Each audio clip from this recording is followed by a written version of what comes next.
आज आम ए भिडियो षष्ठ श्रेणी इतिहास बहीर चतुर्थ अध्याय भारतर प्रथम नगरीकरण विषय अभ्यास कार्य आलोचना करवा।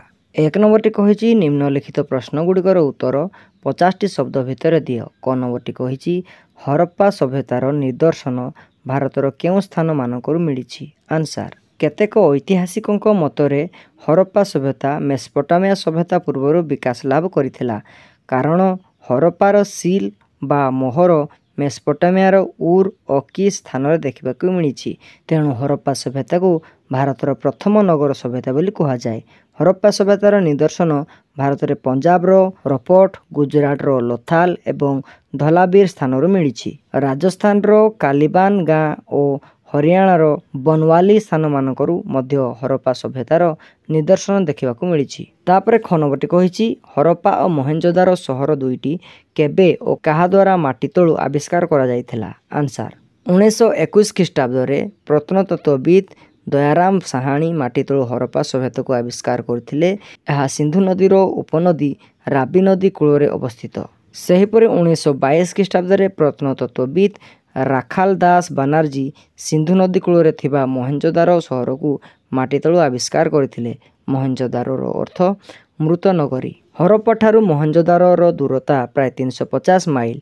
एही सहर दुईटी सिंधु नदी उपत्यकार अवस्थित हेतु यह सिंधु सभ्यता कहा जाए। हरप्पा ठारे खनन द्वारा प्रथमे एही सभ्यता जना पड़िथिबारु एहाको हरप्पा सभ्यता मध्य कहा जाए। तापर ग नंबरटी कही हरप्पा सभ्यता को काहेकि भारतर प्रथम नगर सभ्यता कहती। आंसर पाकिस्तान मेहरगढ़ ठारे नूतन प्रस्तर जुगर संस्कृति प्रथमे विकास लाभ करथिला बोली विश्वास करा जाए। कृषिर विकास और धातुर व्यवहार जोगुं एही अंचल केतेक बसती सहर और नगर में परिणत होइथिला। विशेषकर कंसा धातुर व्यवहार समय सेठार केतेक नगर गढ़ी उठिथिला।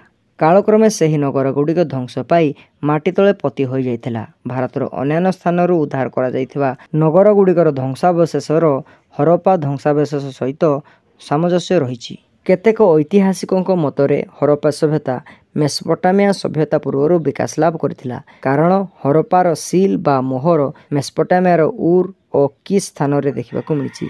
तेणु हरप्पा सभ्यता को भारतर प्रथम नगर सभ्यता बोली कहा जाए। तापर घ नंबरटी कही मोहेंजोदारो सहररू आविष्कृत होइतिबा स्नानागारर गठन प्रणाली किपरि थिला। आंसर मोहेंजोदारो सहररू आविष्कृत बृहत स्नानागार हरप्पा सभ्यतार मुख्य आकर्षण थिला। एही स्नानागार आयतकार विशिष्ट थिला। एहार लंब 55 मीटर, प्रस्थ 33 मीटर एवं गभीरता 8 मीटर। एहा मध्य को प्रवेश करने को पाहाच सबु थिला। एहार कांथ और पाहाच गुड़िक पड़ा इटारे तैयारी होइथिला। एही पाहाच गुड़िक जलर तल भाग पर्यंत लंबी थिला और ओसारिया थिला। स्नानागार उपरी भागरे एक कूଅ रहिथिला। एही कूଅरू जल नल साहाय्य स्नानागार रे भर्ती करा जाउथिला। जल निष्कासनर व्यवस्था मध्य थिला। स्नानागारर निम्न भागरे एक नाल माटी तले बहु दूर को लंबी रहिथिला, जहाद्वारा दूषित जल निष्कासित होउथिला। स्नानागार चारि पाखरे छोट छोट कोठरी मान रहिथिला। तापरे नंबरटी कही हरप्पा नगरर गठन प्रणाली संपर्क में लेख। आंसर आधुनिक सहर परी योजनाबद्ध भाव में हरप्पार प्रत्येक नगर को दुईटी भाग में विभक्त करा जायथिला। प्रथम भागटी उच्च स्थान और चारिपटे प्राचीर घेरी रही यह दुर्ग परी सुरक्षित थिला। एही स्थान रे शासक, राजकर्मचारी, धर्मजाजक और बणिक माने बास करुथिले। एठारे मध्य साधारण गृह, धर्म अनुष्ठान और शस्यागार रहुथिला। द्वितीयटी एहार तल भाग को अर्थात पाददेश अवस्थित थिला। एठारे साधारण लोक, कृषक, श्रमिक मानकर बासगृह मान रहुथिला। हरप्पा रास्ता गुड़िक दीर्घ और प्रशस्त रास्ता सीधा भाव में सहरर मध्य भाग में लंबी थिला। एही रास्तार शाखा रास्ता गुड़िक परस्पर को समकोण छेद करुथिला। मोहेंजोदारोर मुख्य रास्ता 800 मीटर लंब और प्रस्थ 10 मीटर थिला। रास्तार उभय पार्श्व जल और आवर्जना जीवापाई पक्का नाल थिला।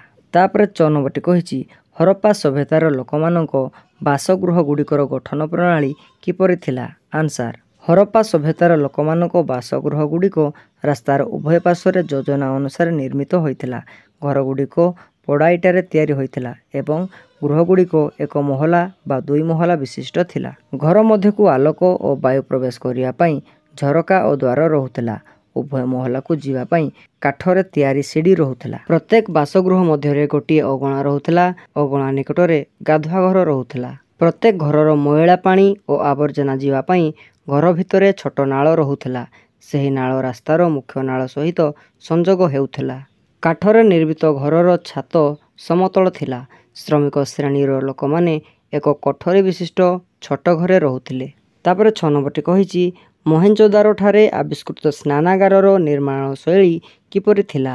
ଆନ୍ସାର, ମହେଞ୍ଜୋଦାରୋଠାରେ ଆବିଷ୍କୃତ ସ୍ନାନାଗାର ଆୟତାକାର ବିଶିଷ୍ଟ ଥିଲା। ଏହାର ଲମ୍ବ 55 ମିଟର, ପ୍ରସ୍ଥ 33 ମିଟର ଓ ଗଭୀରତା 8 ମିଟର। ଉକ୍ତ ସ୍ନାନାଗାରର କାନ୍ଥ ଓ ପାହାଚଗୁଡ଼ିକ ପୋଡ଼ା ଇଟାରେ ତିଆରି ହୋଇଥିଲା ଏବଂ ପାହାଚଗୁଡ଼ିକ ଜଳର ତଳ ଭାଗ ପର୍ଯ୍ୟନ୍ତ ଲମ୍ବିଥିଲା ଏବଂ ଓସାରିଆ ଥିଲା।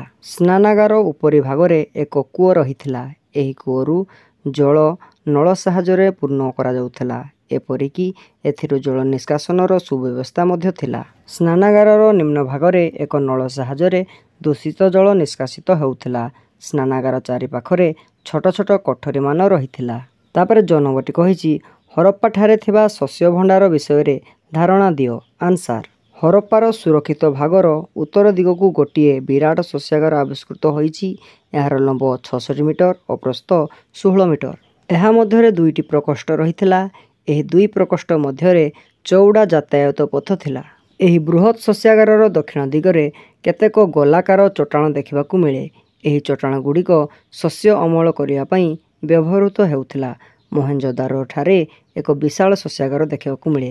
ଏହା 48 ମିଟର ଲମ୍ବ ଓ 15 ମିଟର ଚଉଡ଼ା ଥିଲା। କାଳିବନ ଗାଁଠାରେ ମଧ୍ୟ ଗୋଟିଏ ଶସ୍ୟାଗାର ଦେଖିବାକୁ ମିଳେ। ତାପରେ 6 ନମ୍ବରଟି କହିଛି ହରପ୍ପା ସଭ୍ୟତାର ଲୋକମାନଙ୍କର ବେଶ ପୋଷାକ ଓ ଅଳଙ୍କାର କେଉଁ ପ୍ରକାର ଥିଲା? ଆନ୍ସାର, ହରପ୍ପା ସଭ୍ୟତାର ଅଧିବାସୀମାନେ କପା ଓ ପଶମର ଲୁଗା ତିଆରି କରି ପିନ୍ଧୁଥିଲେ। ଏହି ଲୁଗା ଉଭୟ ପୁରୁଷ ଓ ନାରୀମାନେ ବ୍ୟବହାର କରୁଥିଲେ। ପୁରୁଷମାନେ ଲୁଙ୍ଗି ପରି ଲୁଗା ପିନ୍ଧୁଥିଲେ। ସ୍ତ୍ରୀ ଲୋକମାନେ ଘାଗରା ପରି ଲୁଗା ପିନ୍ଧିବାକୁ ଭଲ ପାଉଥିଲେ। ନାରୀ ଓ ପୁରୁଷ ଉଭୟ ବିଭିନ୍ନ ଅଳଙ୍କାର ଯଥା ହାର, ମୁଦି, ଅଣ୍ଟାସୂତା, ବାଜୁବନ୍ଧ, ବଳା, କାନଫୁଲ, ନାକଫୁଲ ଇତ୍ୟାଦି ପିନ୍ଧୁଥିଲେ। ଧନୀ ବଣିକ ଓ ବ୍ୟବସାୟୀମାନେ ସୁନା, ରୂପା ଓ ହାଡ଼ରେ ତିଆରି ଅଳଙ୍କାର ପିନ୍ଧୁଥିଲେ। ଗରିବ ଶ୍ରେଣୀର ଲୋକମାନେ ତମ୍ବା, ହାଡ଼, ପହଳା ଓ ମାଟି ନିର୍ମିତ ଅଳଙ୍କାର ପିନ୍ଧୁଥିଲେ। ପୁରୁଷ ଲୋକମାନେ ଲମ୍ବା କେଶ ଓ ଦାଢ଼ି ରଖୁଥିଲେ। ସ୍ତ୍ରୀ ଲୋକମାନେ ହାତୀଦାନ୍ତ ଓ ଶିଙ୍ଗ ତିଆରି ପାନିଆ ତଥା ମୁଣ୍ଡକଣ୍ଟା ବ୍ୟବହାର କରୁଥିଲେ। ତାପରେ 9 ନମ୍ବରଟି କହିଛି ହରପ୍ପା ସଭ୍ୟତାର ଲୋକମାନେ ମାଟି ଶିଳ୍ପ ଓ ଧାତୁ ଶିଳ୍ପରେ ନିପୁଣ ଥିଲେ ବୋଲି କିପରି ଜଣାପଡ଼େ? ଆନ୍ସାର, ହରପ୍ପା ସଭ୍ୟତାର ଲୋକମାନେ ମାଟି ଶିଳ୍ପ ଓ ଧାତୁ ଶିଳ୍ପରେ ନିପୁଣ ଥିଲେ। ସୁନା, ରୂପା, ତମ୍ବା, ଟିଣ ଏବଂ ଦସ୍ତା ଧାତୁର ବିଭିନ୍ନ ପ୍ରକାର ପଦାର୍ଥ ତିଆରି କରୁଥିଲେ। ଗୃହ ଉପକରଣ ଯଥା ଥାଳି, ପାତ୍ର, ଗରା, କୁଣ୍ଡ, ଖୁର, ଛୁଞ୍ଚି, ଦା, ଖଣ୍ଡା, ତୀର, ବର୍ଚ୍ଛାଗୁଡ଼ିକ ବିଭିନ୍ନ ଧାତୁରେ ତିଆରି କରୁଥିଲେ। କେତେକ କାରିଗର କଂସାର ମୂର୍ତ୍ତି ଓ ଅଳଙ୍କାରମାନ ତିଆରି କରୁଥିଲେ। ହରପ୍ପା ସଭ୍ୟତାର ପ୍ରଧାନ ଶିଳ୍ପ ଥିଲା ମାଟି ପାତ୍ର ନିର୍ମାଣ। ଚକ ବ୍ୟବହାର କରି ଅନେକ ସୁନ୍ଦର ସୁନ୍ଦର ମାଟି ପାତ୍ର ନିର୍ମାଣ କରୁଥିଲେ। ମାଟିରେ ବିଭିନ୍ନ ଉପକରଣ ହାଣ୍ଡି, ମାଠିଆ, ସୁରେଇ, ଥାଳି, ପିଆଲା ପ୍ରଭୃତି ଗଢ଼ି ସେମାନେ ନାନା ପ୍ରକାର ଚିତ୍ର ଆଙ୍କୁଥିଲେ ଓ ସେଗୁଡ଼ିକୁ ନାନା ରଙ୍ଗରେ ଚିତ୍ରଣ କରୁଥିଲେ। ପିଲାମାନଙ୍କର ଖେଳଣା, ଚକ ଥିବା ଛୋଟ ଛୋଟ ଗାଡ଼ି, ବିଭିନ୍ନ ପଶୁ ଓ ପକ୍ଷୀ, ମଣିଷ, ହୁଇସିଲ ଆଦି ମାଟିରେ ତିଆରି କରି ତାକୁ ବିଭିନ୍ନ ରଙ୍ଗ ଦେଉଥିଲେ। ତାପରେ 8 ନମ୍ବରଟି କହିଛି ହରପ୍ପା ସଭ୍ୟତାରେ ଲୋକମାନେ କେଉଁ କେଉଁ ଦେବଦେବୀଙ୍କୁ ପୂଜା କରୁଥିଲେ?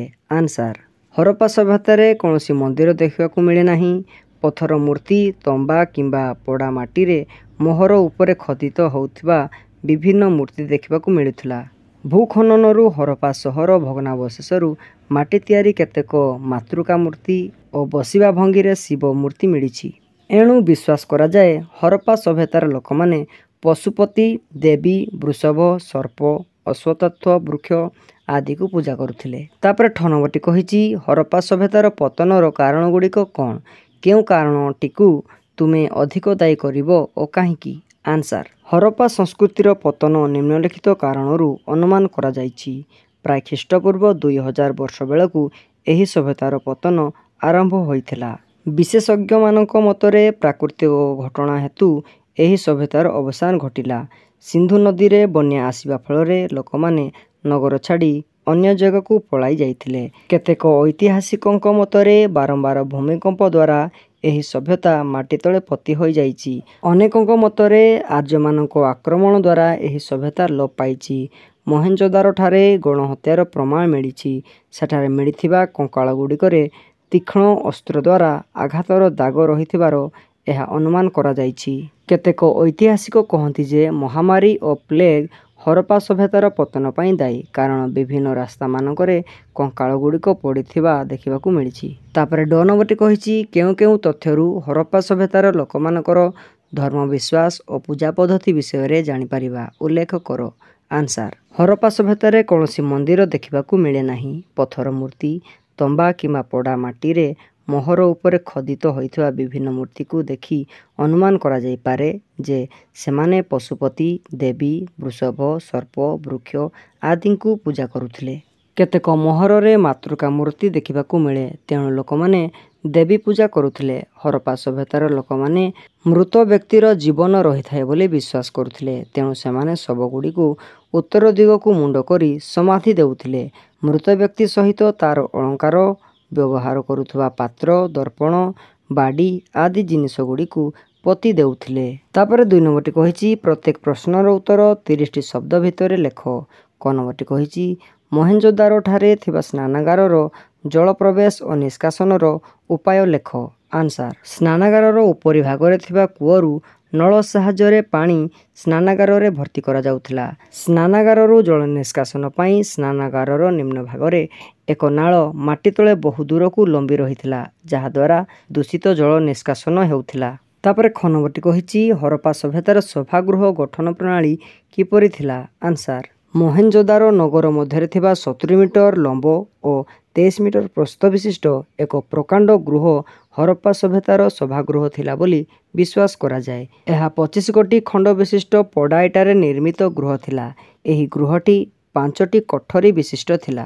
ତାପରେ ଗ ନମ୍ବରଟି କହିଛି ହରପ୍ପା ସଭ୍ୟତାର ଲୋକମାନେ କେଉଁ ଶିଳ୍ପକଳାରେ ନିପୁଣ ଥିଲେ ଓ ସେମାନେ କେଉଁ ଧାତୁର ବ୍ୟବହାର ଜାଣିଥିଲେ। ଆନ୍ସାର, ହରପ୍ପା ସଭ୍ୟତାର ଲୋକମାନେ ମାଟି ଶିଳ୍ପ ଓ ଧାତୁ ଶିଳ୍ପରେ ନିପୁଣ ଥିଲେ। ସେମାନେ ସୁନା, ରୂପା, ତମ୍ବା, ଟିଣ ଏବଂ ଦସ୍ତା ଧାତୁର ବ୍ୟବହାର ଜାଣିଥିଲେ। ତାପରେ ଘ ନମ୍ବରଟି କହିଛି ହରପ୍ପା ସଭ୍ୟତାର ଲୋକମାନେ କେଉଁ ଉପାୟରେ ଶବ ସଂସ୍କାର କରୁଥିଲେ। ଆନ୍ସାର, ହରପ୍ପା ସଭ୍ୟତାର ଲୋକମାନେ ମୃତ ବ୍ୟକ୍ତିର ଜୀବନ ରହିଥାଏ ବୋଲି ବିଶ୍ୱାସ କରି ଶବଗୁଡ଼ିକୁ ଉତ୍ତର ଦିଗକୁ ମୁଣ୍ଡ କରି ସମାଧି ଦେଉଥିଲେ। ମୃତ ବ୍ୟକ୍ତି ସହିତ ତାର ଅଳଙ୍କାର, ବ୍ୟବହାର କରୁଥିବା ପାତ୍ର, ଦର୍ପଣ, ବାଡ଼ି ଆଦି ଜିନିଷଗୁଡ଼ିକୁ ପୋତି ଦେଉଥିଲେ। ତାପରେ ଅ ନମ୍ବରଟି କହିଛି ହରପ୍ପା ସଭ୍ୟତାର ଅଧିବାସୀମାନେ କେଉଁ ଜିନିଷ ଖାଦ୍ୟ ରୂପେ ଗ୍ରହଣ କରୁଥିଲେ। ଆନ୍ସାର, ହରପ୍ପା ସଭ୍ୟତାର ଅଧିବାସୀମାନେ ଗହମ ଓ ଜଅରୁ ଅଟା ପ୍ରସ୍ତୁତ କରି ରୁଟି ଖାଉଥିଲେ। ଏହା ବ୍ୟତୀତ ସେମାନେ ଫଳ, ମାଛ, ମାଂସ, ଅଣ୍ଡା ଆଦି ଖାଉଥିଲେ। ଖଜୁରୀ କୋଳି ଏମାନଙ୍କର ପ୍ରିୟ ଖାଦ୍ୟ ଥିଲା। ତାପରେ 3 ନମ୍ବରଟି କହିଛି ପ୍ରତ୍ୟେକ ପ୍ରଶ୍ନର ଉତ୍ତର ଗୋଟିଏ ବାକ୍ୟରେ ଲେଖ। କ ନମ୍ବରଟି କହିଛି ହରପ୍ପା ଓ ମହେଞ୍ଜୋଦାରୋ ସଭ୍ୟତାକୁ ସିନ୍ଧୁ ସଭ୍ୟତା କାହିଁକି କୁହାଯାଏ। ଆନ୍ସାର, ହରପ୍ପା ଓ ମହେଞ୍ଜୋଦାରୋ ସହର ଦୁଇଟି ସିନ୍ଧୁ ନଦୀ ଉପତ୍ୟକାରେ ଅବସ୍ଥିତ ହେତୁ ଏହାକୁ ସିନ୍ଧୁ ସଭ୍ୟତା କୁହାଯାଏ। ତାପରେ ଖ ନମ୍ବରଟି କହିଛି ହରପ୍ପା ସଭ୍ୟତାର ଲୋକମାନେ କେଉଁ ଲିପି ବ୍ୟବହାର କରୁଥିଲେ। ଆନ୍ସାର, ହରପ୍ପା ସଭ୍ୟତାର ଲୋକମାନେ ଛବି ଲିପି ବ୍ୟବହାର କରୁଥିଲେ। ତାପରେ ଗ ନମ୍ବରଟି କହିଛି ମହେଞ୍ଜୋଦାରୋର ଅର୍ଥ କ'ଣ। ଆନ୍ସାର, ମହେଞ୍ଜୋଦାରୋର ଅର୍ଥ ମୃତ ନଗରୀ। ତାପରେ ଘ ନମ୍ବରଟି କହିଛି ହରପ୍ପା ସଭ୍ୟତାର ଲୋକମାନେ ମୁଖ୍ୟତଃ କେଉଁ ଚାଷ କରୁଥିଲେ। ଆନ୍ସାର, ହରପ୍ପା ସଭ୍ୟତାର ଲୋକମାନେ ମୁଖ୍ୟତଃ ଗହମ, ଜଅ ଓ କପା ଚାଷ କରୁଥିଲେ। ତାପରେ ଅ ନମ୍ବରଟି କହିଛି ହରପ୍ପା ସଭ୍ୟତାର ପ୍ରଧାନ ଶିଳ୍ପ କ'ଣ ଥିଲା। ଆନ୍ସାର, ମାଟି ଶିଳ୍ପ ଓ ଧାତୁ ଶିଳ୍ପ ହରପ୍ପା ସଭ୍ୟତାର ପ୍ରଧାନ ଶିଳ୍ପ ଥିଲା। ତାପରେ 4 ନମ୍ବରଟି କହିଛି ବନ୍ଧନୀ ମଧ୍ୟରୁ ଉପଯୁକ୍ତ ଶବ୍ଦ ବାଛି ଶୂନ୍ୟସ୍ଥାନ ପୂରଣ କର। କ ନମ୍ବରଟି ହେବ ହରପ୍ପା ସଭ୍ୟତାର ଘରଗୁଡ଼ିକ ପୋଡ଼ା ଇଟାରେ ତିଆରି ହୋଇଥିଲା। ତାପରେ ଖ ନମ୍ବରଟି ହେବ ହରପ୍ପା ସହରଟି ବର୍ତ୍ତମାନ ପାକିସ୍ତାନରେ ଅବସ୍ଥିତ। ତାପରେ ଗ ନମ୍ବରଟି ହେବ ହରପ୍ପା ସଭ୍ୟତାର ଲୋକମାନେ ଲୁହା ଧାତୁର ବ୍ୟବହାର ଜାଣିନଥିଲେ। ତାପରେ ଘ ନମ୍ବରଟି ହେବ ହରପ୍ପା ସଭ୍ୟତାର ଲୋକମାନେ କପା ଚାଷ କରୁଥିଲେ। ତାପରେ 5 ନମ୍ବରଟି କହିଛି କ ସ୍ତମ୍ଭ ସହିତ ଖ ସ୍ତମ୍ଭରୁ ଉପଯୁକ୍ତ ଶବ୍ଦ ଯୋଗ କର। ଲୋଥାଲ ହେବ ପୋତାଶ୍ରୟ, ମହେଞ୍ଜୋଦାରୋ ହେବ ସ୍ନାନାଗାର, ଛବିଲିପି ହେବ ମୋହର, ହରପ୍ପା ହେବ ରାବି ନଦୀ, ଘରର ଛାତ ହେବ ସମତଳ। ତାପରେ 6 ନମ୍ବରଟି କହିଛି ରେଖାଙ୍କିତ ପଦଗୁଡ଼ିକୁ ବଦଳାଇ ଭ୍ରମ ସଂଶୋଧନ କର। କ ନମ୍ବରଟି ହେବ ହରପ୍ପା ସଭ୍ୟତାର ଲୋକମାନଙ୍କର ମୁଖ୍ୟ ଖାଦ୍ୟ ରୁଟି ଥିଲା। ତାପରେ ଖ ନମ୍ବରଟି ହେବ ଶସ୍ୟାଗାରଗୁଡ଼ିକ ସାଧାରଣତଃ ଶସ୍ୟ ସଂରକ୍ଷଣ କରିବା ପାଇଁ ରହିଥିଲା। ତାପରେ ଗ ନମ୍ବରଟି ହେବ ହରପ୍ପାଠାରେ ଘରର ଉପର ମହଲାକୁ ଯିବା ପାଇଁ କାଠରେ ତିଆରି ସିଡ଼ି ବ୍ୟବହୃତ ହେଉଥିଲା। ତାପରେ ଘ ନମ୍ବରଟି ହେବ ହରପ୍ପା ସଭ୍ୟତାର ଅଧିବାସୀମାନେ କୃଷିକୁ ମୁଖ୍ୟ ଜୀବିକା ରୂପେ ଗ୍ରହଣ କରିଥିଲେ।